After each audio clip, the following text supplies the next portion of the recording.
Christina the Crafty Cataloger here for a very long overdue crafting update. I am not sure how time got so far away from me, but my last update was in September of last year, so I have a lot of stuff to cover. If you're new here, you've never watched one of my videos before, I thank you for stopping by. Hopefully you'll see something that inspires you to get out your crafting supplies and make some fun stuff. And if you've been visiting with me before, I appreciate you coming back more than you know. So just a little recap on last year. According to my spreadsheet, I did about 51,131 stitches last year. 38,859 of them were on Mini Deer Creek, which I did get finished and I will show you. I worked on 18 different projects, cross-stitch projects. I finished 9 of those and I fully finished 8 of those. So I will try to show you all of that stuff. Some of it's going to have to be pictures that I insert because those items have been gifted. But let's hop right in with the cross stitch and I will show you what I've accomplished and what I've been working on since we last chatted. Future Katie with a side note, I am super bad about giving the details on my projects, so I will put that information in the drop-down box below. If you want some information that I don't give, just ask. So the whips I've worked on since my last crafty update were Mini Deer Creek, which many of you know I was trying to finish so that I could gift it to my father-in-law for Christmas. And I was successful. I did not finish it by my original goal of November 1st, but I did finish it by about the 15th or 16th, maybe 17th of November. So I had plenty of time to take it and get it framed. And I will insert a picture here of the finished product. I was very pleased with how it turned out, and I think he liked it. And so of course I gifted him that at Christmas, but here is the picture. I'll leave it up for a little while so everybody can ooh and ah over how pretty it turned out.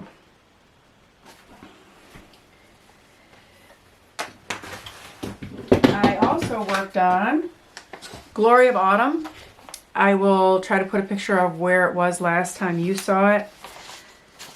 Here, sorry, I'm a notes kind of gal, so I have stuff written down. This is what it looks like now. Excuse me. I honestly cannot tell you what I worked on, but I feel like it was probably down in here somewhere. This is, I have a love-hate relationship with this piece. I love the picture. I look forward to the day when it's finished. I plan on hanging this in our fifth wheel, but I really don't enjoy working on it. This is a dimensions kit called Glory of Autumn.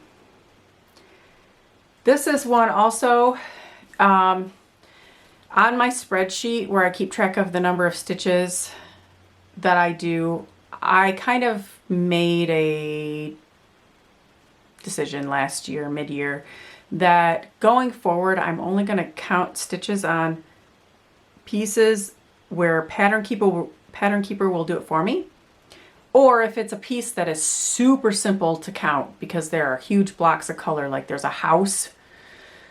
So when I made my whip go goals for this year, I was very careful not to put things on my board as counting goals if they weren't a Pattern Keeper pattern.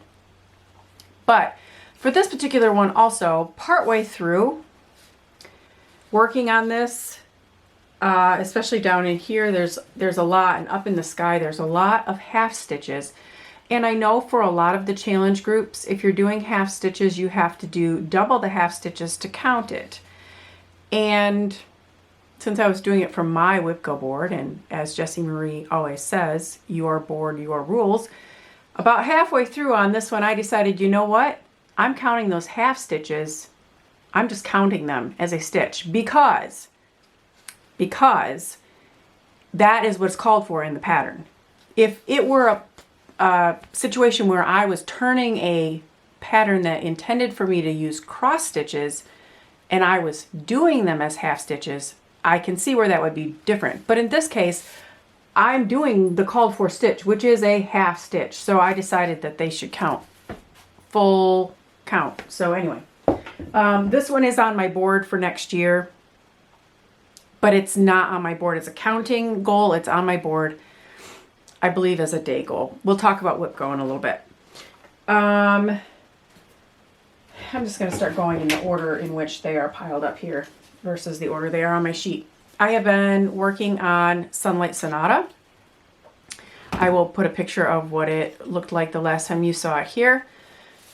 And this is where it is right now. There are a lot of, you'll probably be able to see, there's a lot of little threads hanging. I'm trying to experiment with ways to finish off my thread on the front because I got this long arm adapter for Christmas, yay, which made working on this piece so much better. But that makes it really almost impossible for me to flip my work over and end my threads.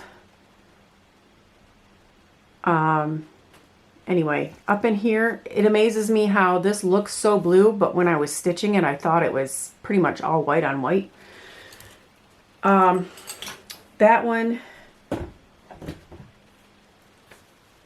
I kind of struggle with a little bit, not terribly, but I'm doing it 1/1 on 25 count, which is tiny for these old eyes.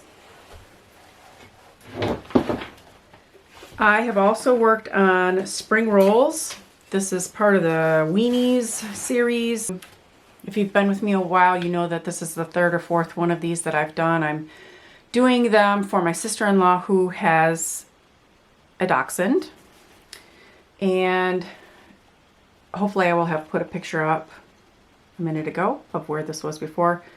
I haven't done a ton of work on this one, but I did put some time into this one. I am hoping to finish this one this year, but we'll see. Give Thanks by Teresa Kogut is the next one that I've worked on. This one is on what I think is 16 count brown Ada. It's all the called for threads. I'm doing it, this says 1/1, but I'm pretty sure I'm doing it 2/1. A picture of where it was before, and this is where it is now. I need to buy more thread for this one, and I'm really hoping that I don't end up with a dye lot issue, but I need to get on and order that like today. I have worked on Mr. and Mrs., which doesn't really have any cover art. This one is for my niece. And this is where I am so far. This is, I think, 28 count opalescent. I am not sold on the bottom of that M. They have charted to be the darker color, and I am not completely sold on that. That may come back out and be done in the lighter color. The border is not the same color as the M, even though it kind of looks like it in that shot. The three colors I'm using are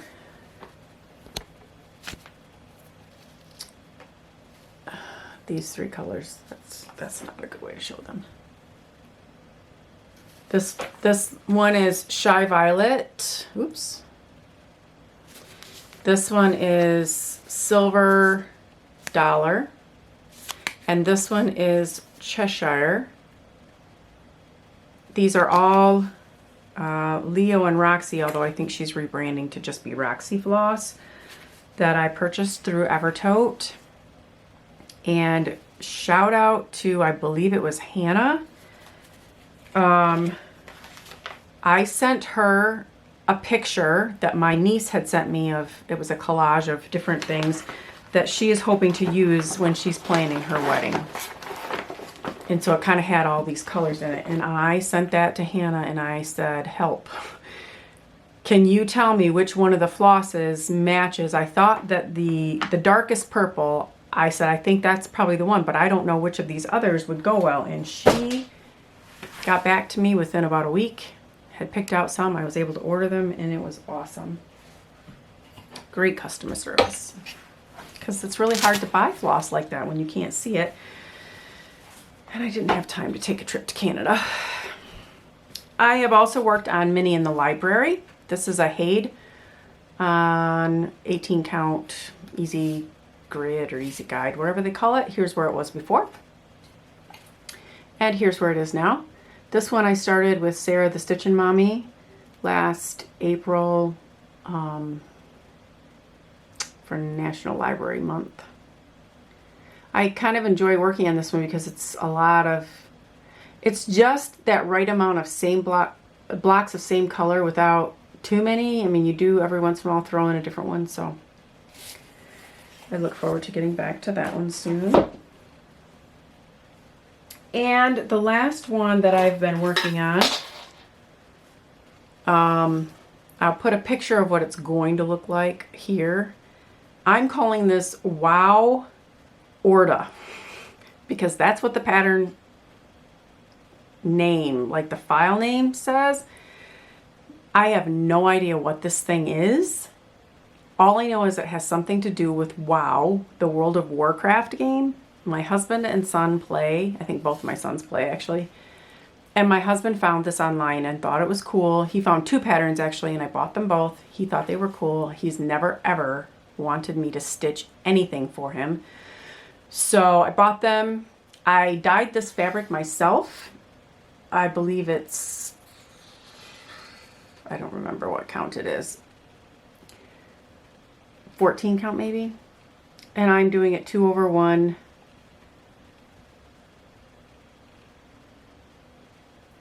I've made decent progress. This is proof that I just like the act of stitching, because I have no idea what it is I'm making and I don't even care. I just said stitch, it's fine.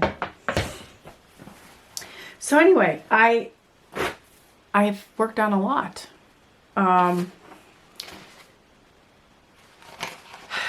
Other things that I finished and completely finished were the Christmas ornaments for my nieces and my future daughter-in-law.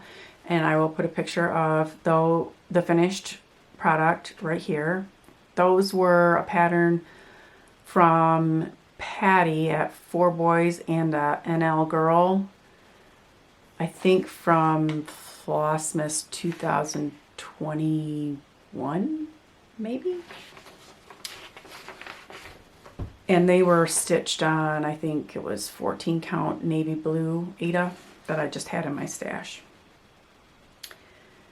And I already talked about Mini Deer Creek. So my plans in terms of cross stitch going forward. I am going to try to rotate. I have 3 full coverage projects. I have Mini the Library, Sunlight Sonata, and Mini Village Bookstore. And I would like to rotate those. I would like to work on them for 2 months at a time and then rotate to the next one, which means that each one of them will get a total of 4 months throughout the year. I normally work on my full coverage on the weekends, and by weekends I mean Friday, Saturday, Sunday.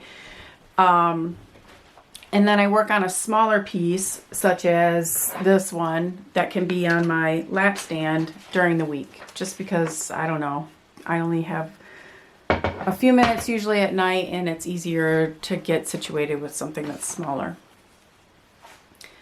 So I'm working on Sunlight Sonata right now. What I don't know is if I really want to work on Sunlight Sonata for 2 months back to back, because it is small. 25 count feels very small to me. 1/1. 2/1 wouldn't be, but then it would be huge. I mean, it's already going to be huge.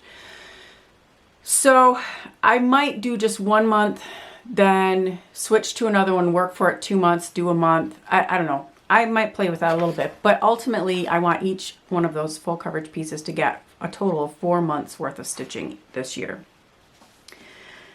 I am trying to participate in a couple of challenges.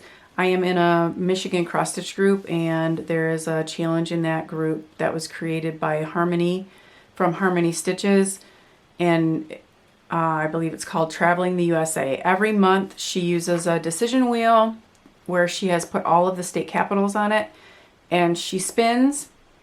Whatever state capital comes up, you go on to Google Maps or MapQuest, whatever, and you look up how many miles it is from your house to that state capital, and that's how many stitches you have to do to meet the challenge.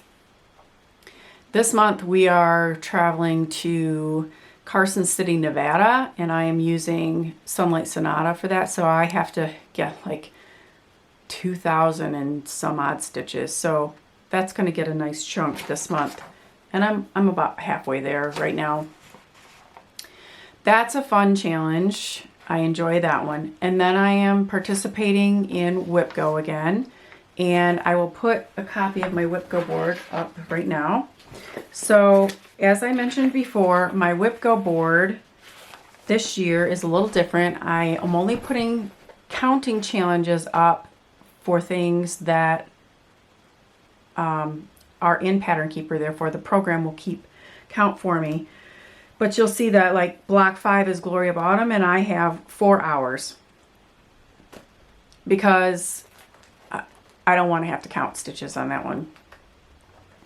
So I have to look yet, but I'm thinking that there must be some, maybe already on my phone, there's a way that I can start a timer and, you know, stop it and save it. If not, I'm sure there's an app out there and I will find it so that I can keep track of that. But anyway, my Whip Go board is pretty simple. It's just basically all the projects I already had going, plus a few new starts of things that I wanted to get going this year. I do already have blocks 6 and 10 done, which were the blocks that were called for January. I am also doing a second Whip Go board, which I will show you a bit later because it is dealing with paper crafting. Then I rejoined the Magical Stitches group. I was in the Magical Stitches group at the very beginning when it was Harry Potter themed, and we were all divided into houses and we were earning points for our house and all this stuff. And the next year, I don't remember what books they did the next year, but I feel like I was in it a second year. Maybe not. I don't know. Regardless, after somewhere in there, I left the group because I just wasn't interested in the books they were reading. So I just was feeling like I didn't need that cluttering up my Facebook feed if I wasn't participating. But I do watch Vicky Reading and Stitching, her videos, and last fall she announced that this year they would be reading the Elm Creek Quilts series by Jennifer Chiavarini. I have already read that series, but I enjoyed it a great deal. So I decided that I would like to reread them this year. So I rejoined the group, and I am definitely participating in the reading challenges, and I would like to participate in the stitching challenges. And right here, I'm going to insert a little video that I made earlier today, showing my computer screen. I remembered quite quickly that although I like the challenge of, oh, hey, I need to get this many stitches to meet this challenge, I really don't like the posting all the time. You know, going on and creating your post in the event and posting your beginning picture, then posting your ending picture, and then remembering 200 stitches later to, I don't like doing that.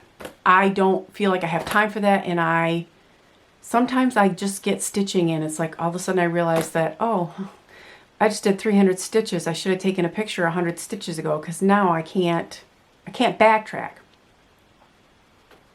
So anyway, I came up with an alternate way that I am going to unofficially participate, and I thought I would share that with you all.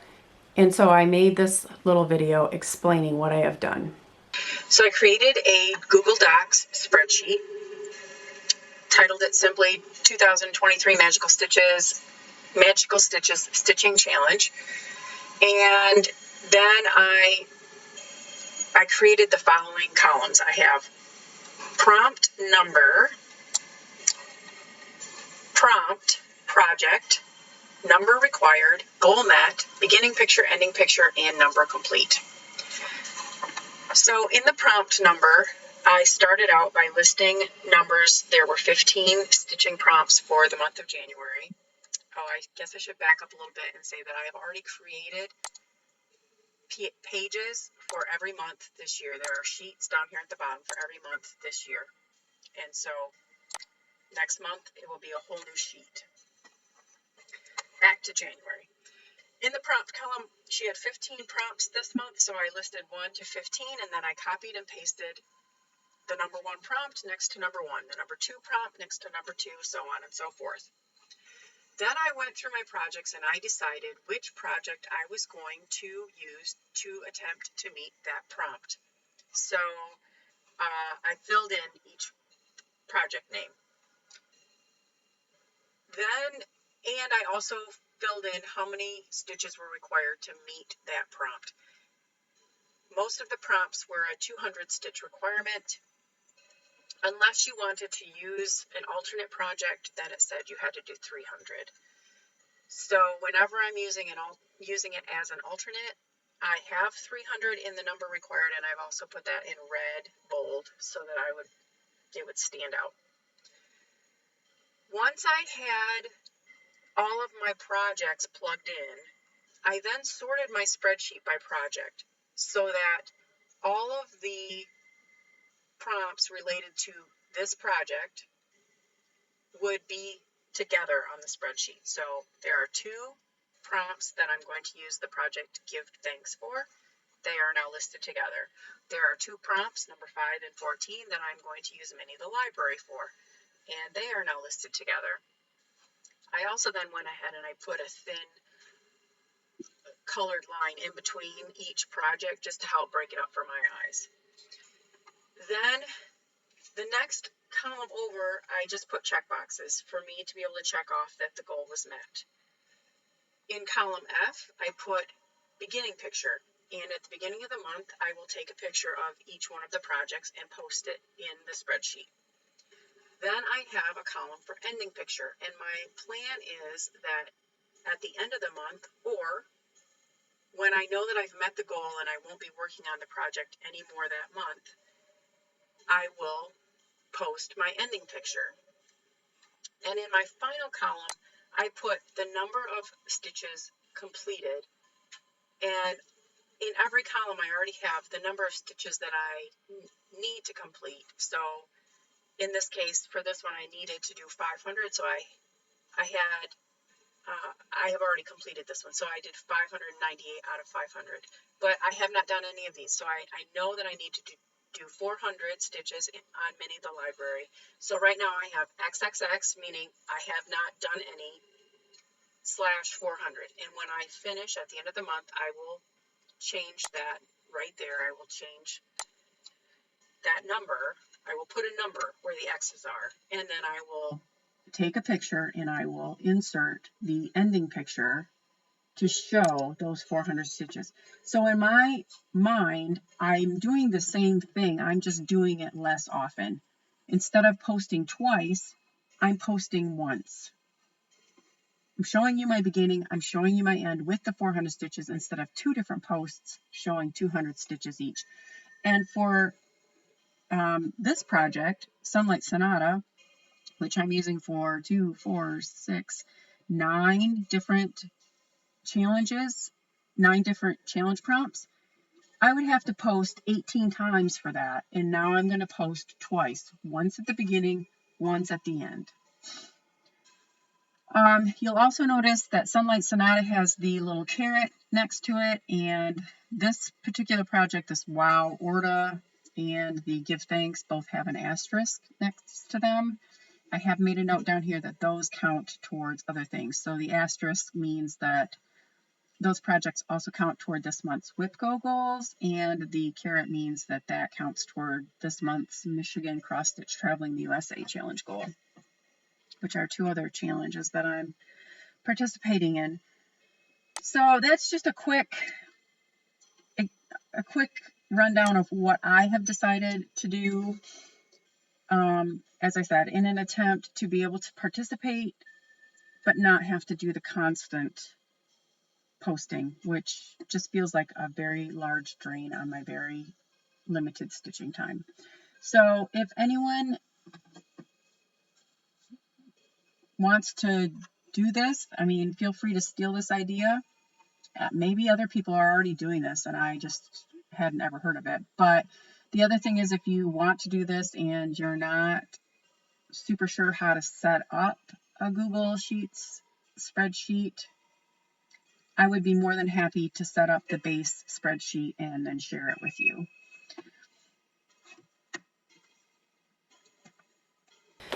Okay, so as I said, this is not something that is sanctioned by Vicki or approved by Vicki in any way. And so this is just my way of being able to participate unofficially, and not have to do all the crazy posting. And again, if anyone wants to do it this way, because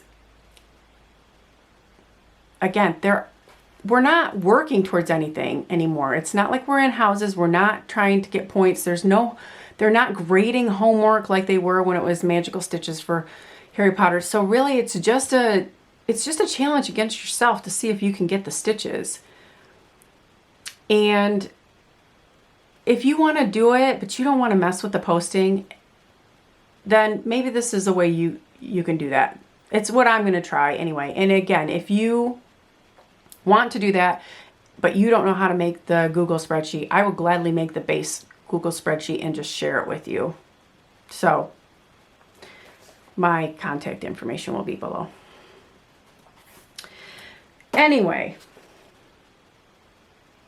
I think that's it as far as cross stitch. So let's move on to knitting.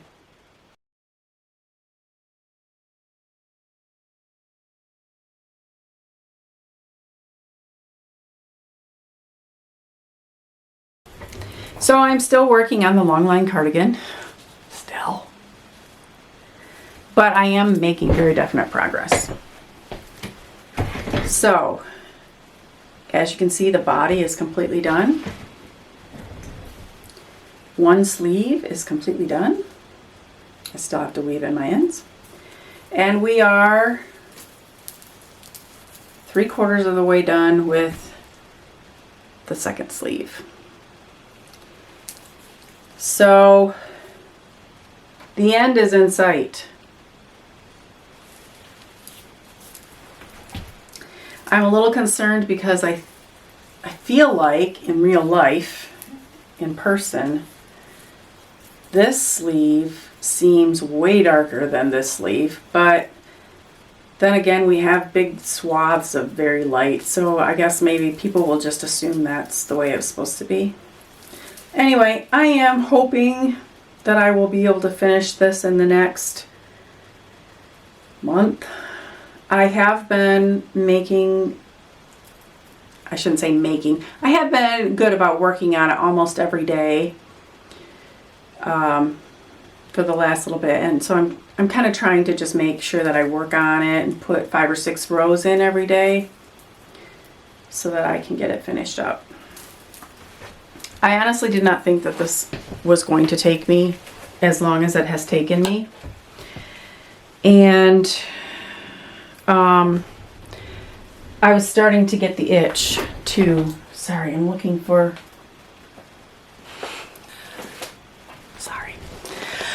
I was starting to get the itch to work on something different. But I had been telling myself that I was not allowed to start anything else until I had that done. And I want to finish that. And I have that blanket that I started. I would like to finish that. So I just would like to only have 1 or 2 knitting whips going, and I think I have about 4. I gave myself a little Christmas present of allowing myself to start a new project, even though I didn't have the sweater done, because I just really had been wanting to start something. And I actually started it about 2 days before Christmas because I wanted to make sure that I was well into it, and I felt like starting something in the car might be difficult. So I thought if I was a little ways into it, it would be better off. So here's a picture of what it will look like when it's done. You know, hopefully. It is called the Catkin shawl. I am doing it in way different colors. This brown, which looks black, but it's a very dark brown. And this blue, brown, white.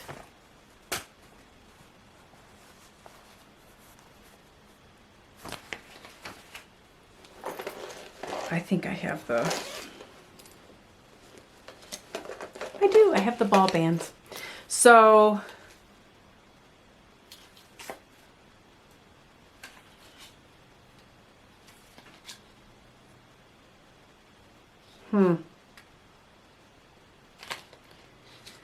this one doesn't have a color on it.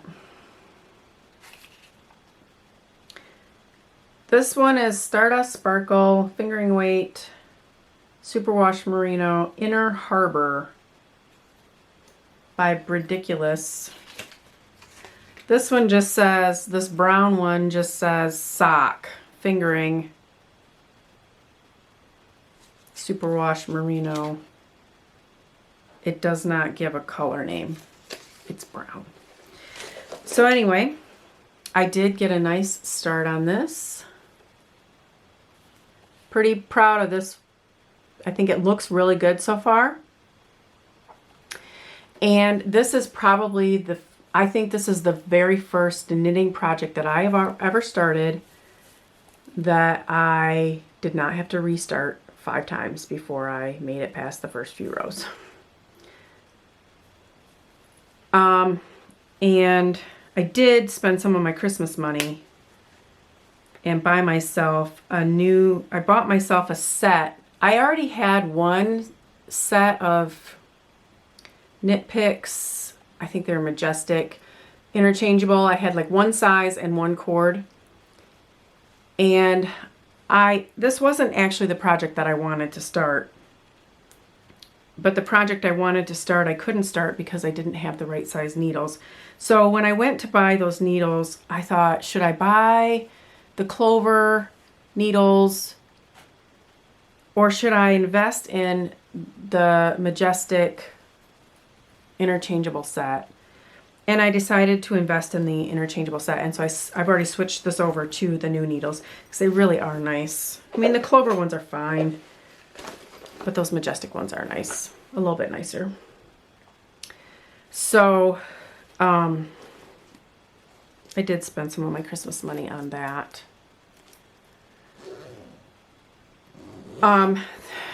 Sorry, sometimes my brain is just like, I'm a little concerned about this project. When I first looked at this pattern, I thought that it was a pattern, and then there were some pages at the end that had a chart on them, and I knew that, but I thought that it was it was just offering you two different ways to do it. Like you could either read the pattern or you could read the chart. But upon further study, I believe that maybe it's you got to read the pattern to this point and then you have to read the chart, and there's no pattern. You have to read the chart.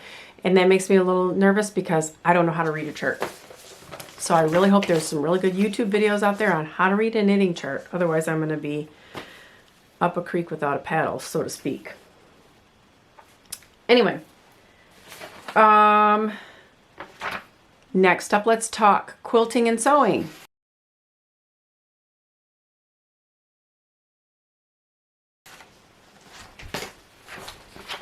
So I did do a couple of things before Christmas. I made a little coin purse for my mother. I'll put a couple of pictures here.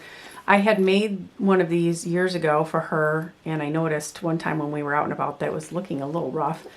And she even made the comment that she could use a new one. So I made her a new one of those for Christmas. And then I made this pencil pouch for my planner.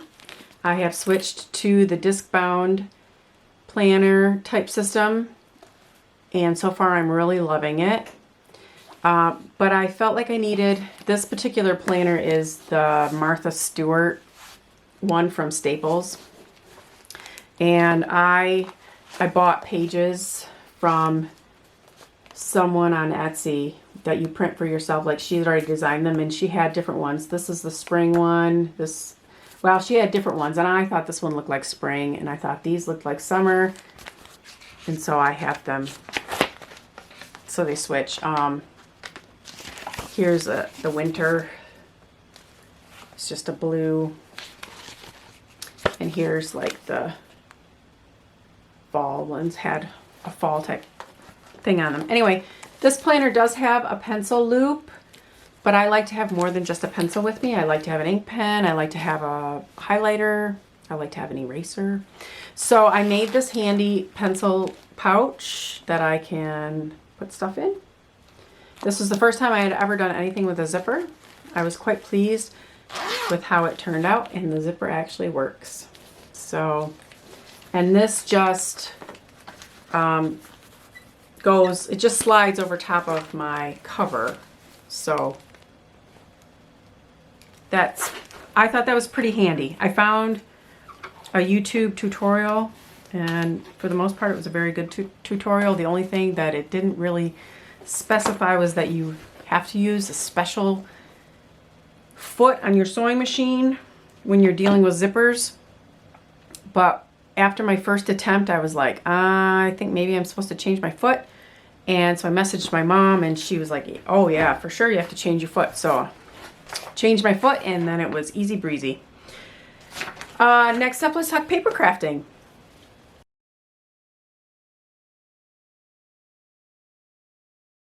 I really want to try to make more cards this year. I know that off and on I've said, oh, I should just get rid of all the stuff. I really don't use it. But the thing is, I do enjoy it. But I don't. I need a template or somebody's idea to copy, and then I'm fine.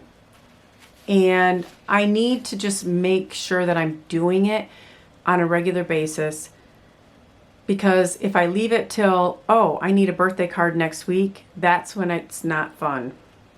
So this year I decided to help myself out, and I've made a WhipGo board for my paper crafting, which I will post right here.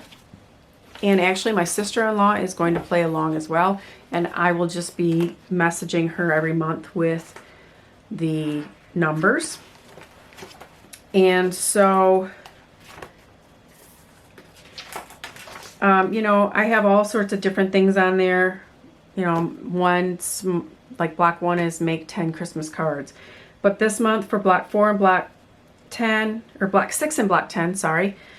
Block 6 was make 4 whimsical paper strip cards. This was one of the people on YouTube that I like to watch her videos. Her name is Robin. Her channel name is Really Robin Stamps. And she does a great job of showing you different layouts, and she puts together a great PDF that you can download and print, and I've actually started a notebook of them. So several of the things on my WipGo board are layouts that she has shown, and so I just said make 4 of this kind of card. And that's what these two this month both ended up being that. So make 4 whimsical paper strips cards, which I did make. It's a pretty easy one to make. And I think every one of these says, I put a different saying on every one of them. This one says happy birthday. And this one says praying for you.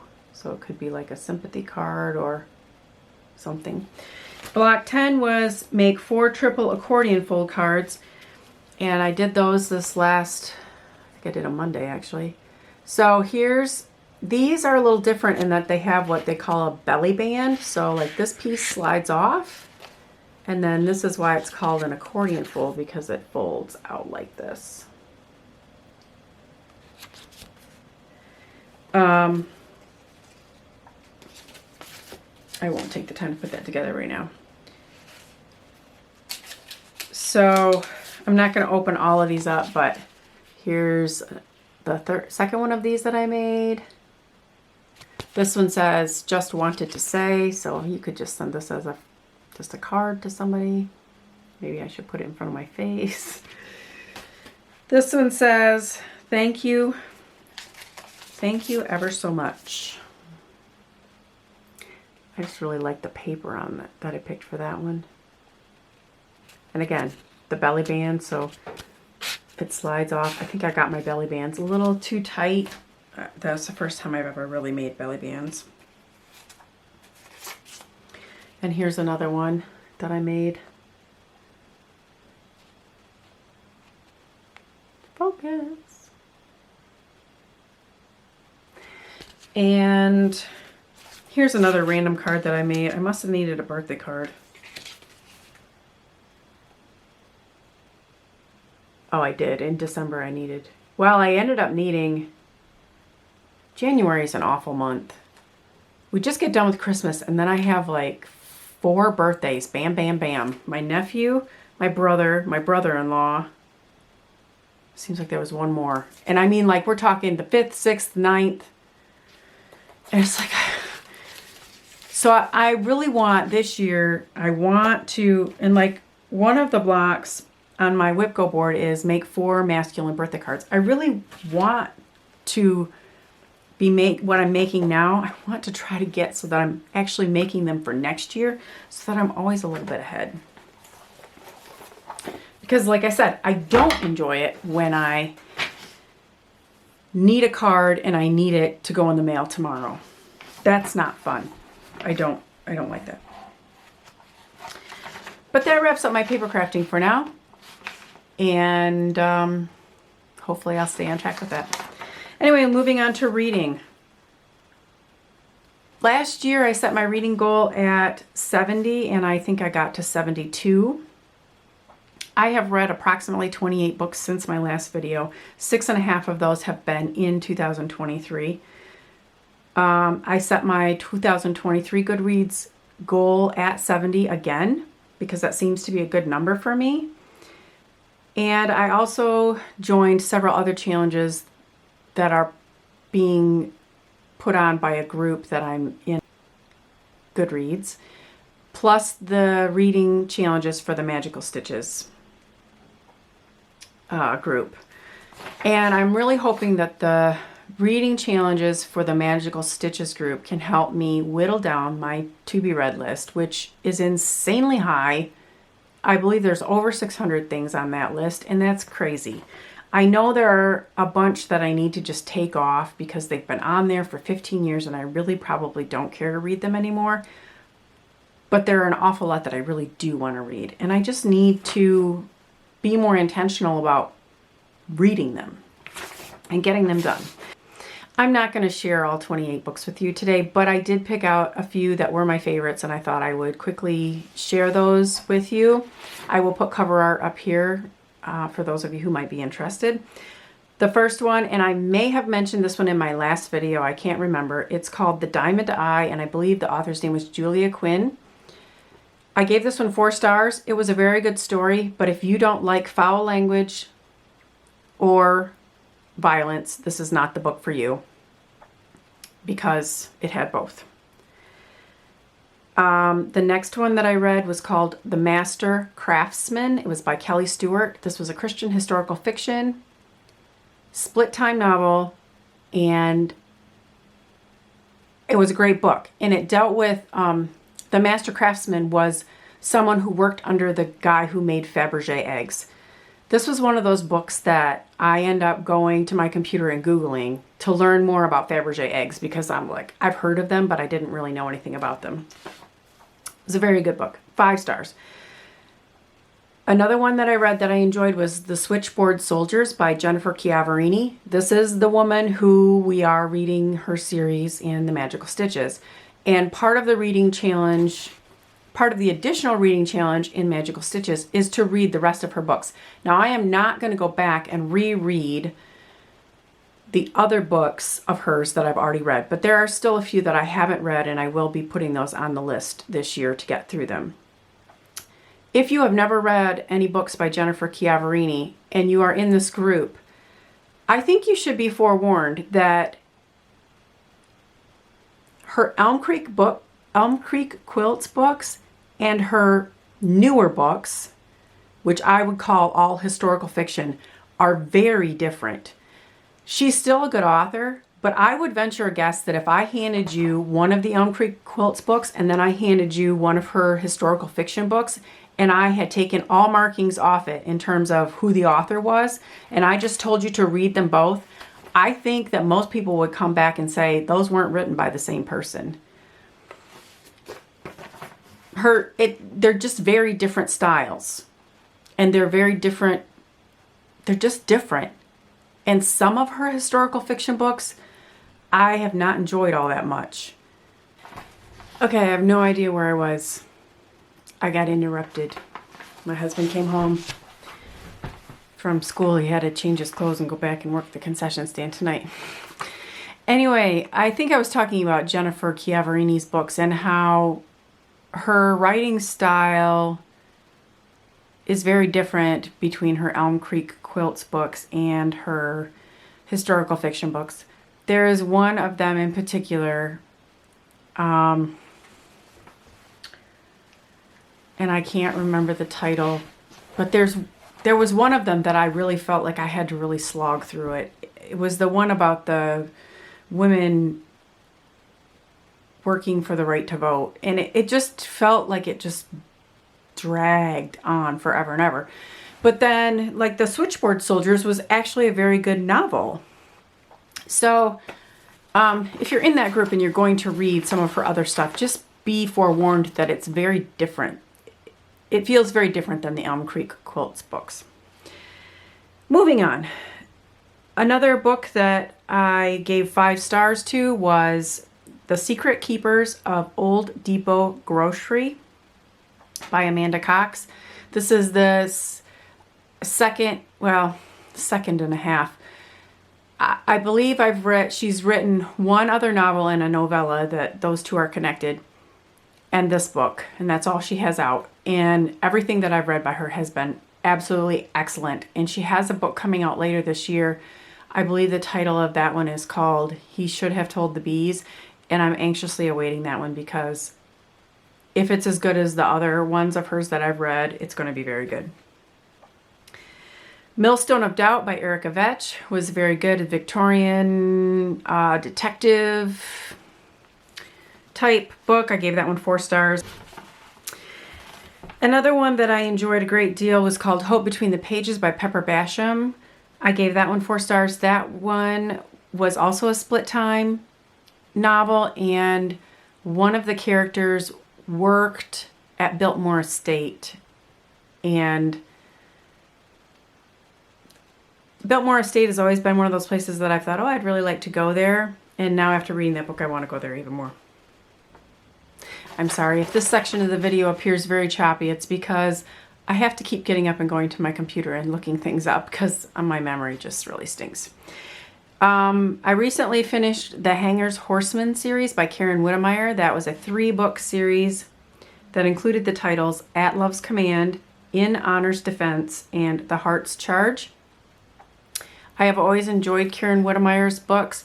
This was Christian fiction, historical Christian fiction, but it was also kind of Wild West. I don't remember any of her other books having all the gunfight type scenes in them, but this series did, because these are people who are former cavalrymen who are trying to help people right wrongs. And it was not anything over the top. Like, it did not feel like it was too graphic, but it was definitely more Wild West than most of her other books have ever been. But they were very good. I gave that series 4 stars. And then, of course, I just finished The Quilter's Apprentice, which was the first book in the Elm Creek Quilts series by Jennifer Chiavarini. My goal with those this year is to listen to those on audio. So those were some of my favorites. If you're a fellow reader, maybe you'll find something there that you want to pick up. Other stuff. So I talked about the fact that I joined, the Magical Stitches and doing the reading challenges there and the reading challenges in this other group that I'm part of on Goodreads. So what I did with my planner is I did find this cute log thing, and I'm just coloring in a book every time I finish one, and I think I'll change the color every month. So that's one of the things that I'm keeping in my pencil pouch, is a colored pencil. And then for the Goodreads, for all the challenges, I just made these simple logs. Like this first one is my Goodreads reading challenge, and you can see that there are 7 rows of 10 that are just plain white, and then there's another row that's gray. So every one of these tables is like that. There's some that are not filled in, and then there are some that are shaded. And basically the not filled in is what the goal is. And then if I go into any of the shaded, that means that I've exceeded my goal. So my goal for our Goodreads reading challenge is to read 70 books. And then the name of this group that I'm in on Goodreads is called Christian Fiction Devourers. I don't know why they called it that, but and they have bunches of challenges, and I joined a few of them, and a lot of times my books overlap and can cover more than one challenge, kind of like our stitching sometimes does.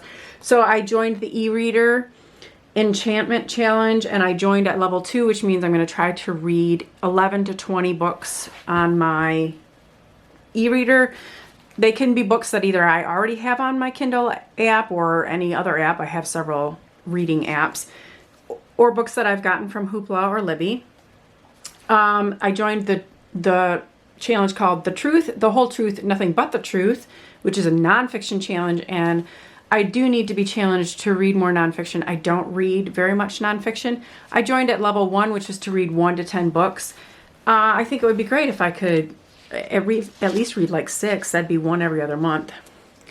I joined the hunting adventure in the library, which if you check a book out of a library, that one counts for this. I joined at the, I don't know who named these, but they're kind of cute. Bagged the Buffalo. 41 or more books checked out from the library. So I joined that one. Bookshelf, King or Queen. That is to read books that are on your e-reader apps. So not books that come from the library, but books that are specifically in your apps. I joined at level 1, Lord/Lady 1 to 10. I have so many books on my Kindle app and other apps, BookFunnel. I can't even name all the ones that I have. And I have books on them that it's like I download them and I forget that I even have them there to read them. So I'm hoping that this will help me remember and make a point to read them. Then I joined the Put Your Ears On challenge. I joined that at level 5. Supersonic Hearing 41 Plus ebook or audiobooks.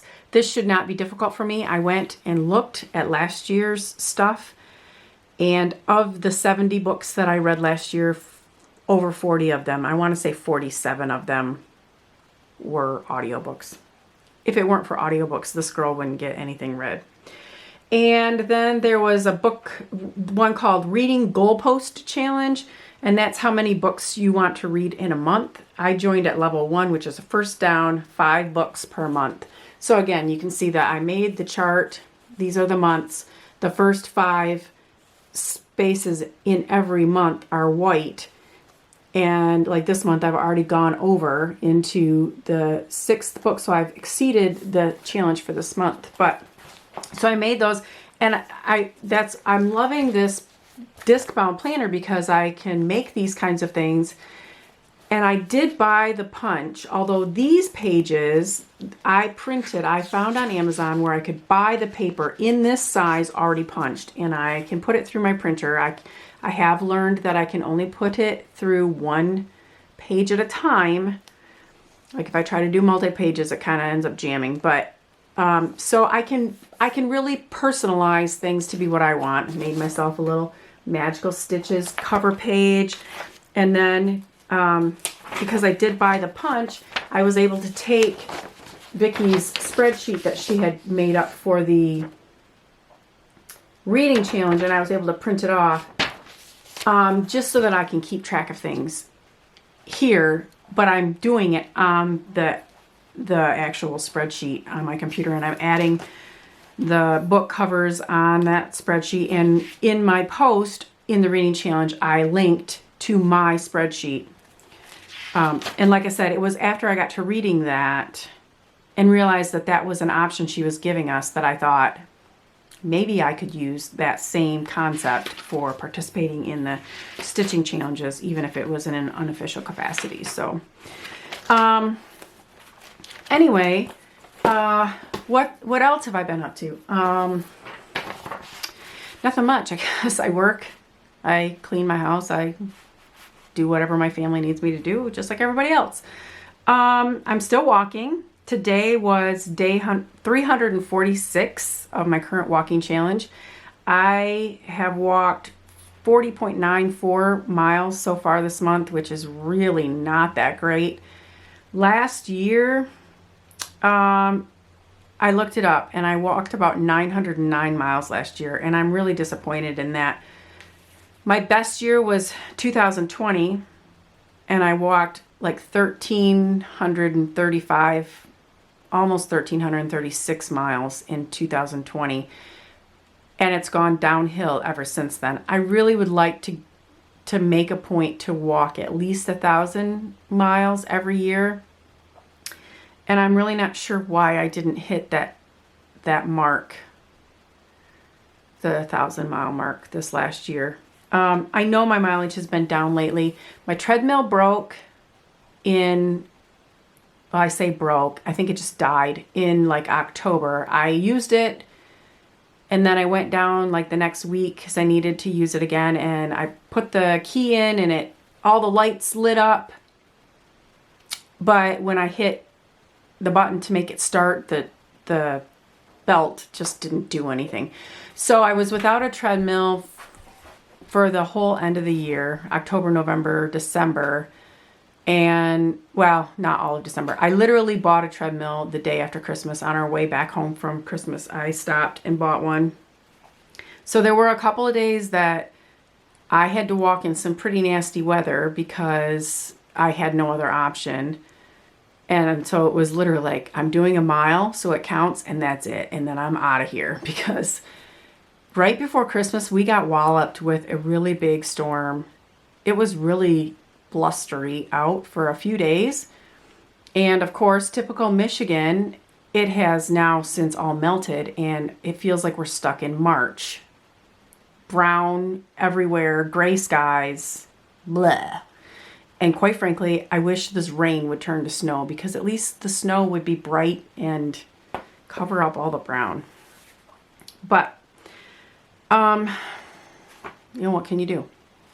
So I ended up on the treadmill again this morning because it was raining again. I'm really hoping that tomorrow morning I can get back outside because I do prefer a good walk outside. And when I'm on the treadmill, I have a hard time doing more than 2 miles at a time, because even if I'm watching Flosstube videos and scrolling through my phone at the same time, I'm still like bored out of my mind for whatever reason. So I guess goals, right? That's what I just have to work at it. But anyway, I've gabbed and gabbed on way longer than I should. And you probably have already all left, because who wants to listen to me gab endlessly?